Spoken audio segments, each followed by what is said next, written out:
हर हर महादेवाच्या जयघोषाने दुमदुमली भगवान खंडेश्वरांची नगरी. भगवान खंडेश्वरांच्या पालखी सोहळ्याने नांदगाव नगरी भक्तिमय. नांदगाव खंडेश्वर प्रतिनिधी सागर सव्वालाखे.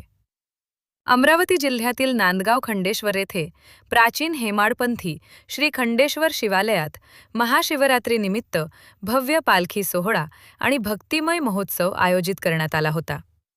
या निमित्ताने अभिषेक, कीर्तन, शिवमहापुराण कथा आणि शहरातून निघणारी भक्तिमय पालखी मिरवणूक यामुळे वातावरण शिवमय झाले होते. भगवान खंडेश्वर यांची पालखी मिरवणूक शहरातून काढण्यात आली, ज्यामध्ये मोठ्या संख्येने भाविक सहभागी झाले होते. महाशिवरात्रीच्या पावन पर्वावर गावकरी मंडळींच्या उत्स्फूर्त सहभागामुळे परिसरामध्ये भक्तिमय वातावरण तयार झाले होते. सायंकाळी 7 वाजता खंडेश्वर मंदिरावरून पालखी सोहळ्याला सुरुवात झाली. या पालखी सोहळ्यात विविध गावच्या दिंड्या सहभागी झाल्या होत्या. टाळ मृदुंगाच्या तालावर भक्तगण भक्तीत लीन झाले होते.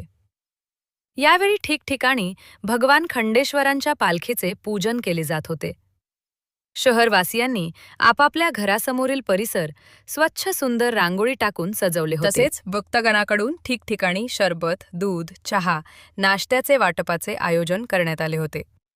सायंकाळी खंडेश्वर मंदिरावरून निघालेला हा पालखी सोहळा जैन मंदिर चौक, भगतसिंग चौक, सुभाष चौक, शिवाई चौक, बुधवारा चौक, आझाद चौक, पोलीस स्टेशन, ओंकारखेरा परिसर मार्गक्रमण करीत पहाटे भगवान खंडेश्वर मंदिरावर पोहोचून पालखी सोहळ्याची सांगता करण्यात आली. या धार्मिक सोहळ्यामुळे नांदगाव खंडेश्वर परिसर हर हर महादेवाच्या गजराने भक्तिमय बनला होता.